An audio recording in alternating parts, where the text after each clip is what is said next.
সাহা, ছোট পর্দায় এই নাম এখন বেশ পরিচিত।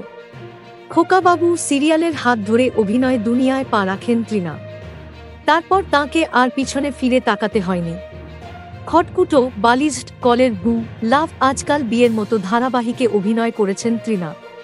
তাঁর সব ধারাবাহিকই দর্শকমহলে বেশ জনপ্রিয়তা পেয়েছে। সম্প্রতি শেষ হয়েছে তৃণার লাভ, আজকাল বিয়ে সিরিয়ালটি। আপাতত তাই কিছুদিনের বিরতি নিয়েছেন তৃণা। এই মুহূর্তে তিনি বই পড়ছেন, সিনেমা দেখছেন আর পরিবারের সঙ্গে সময় কাটাচ্ছেন। বেড়াতেও গিয়েছিলেন। এভাবেই কাটছে তৃণার সময়।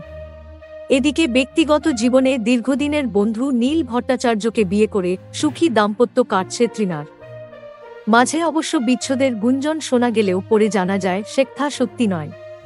তবে তারকা থেকে আম আদমি সব বিবাহিত দম্পতিতে অনেক ক্ষেত্রেই কাছের মানুষ, বন্ধু বান্ধবদের কাছে অতি পরিচিত একটা প্রশ্নের মুখোমুখি হতে হয় যে কবে মা হচ্ছেন। এমন প্রশ্নের মুখোমুখি কি তৃণা সাহাকেও হতে হয়েছে?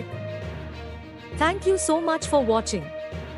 Subscribe our channel and press the bell icon for more updates.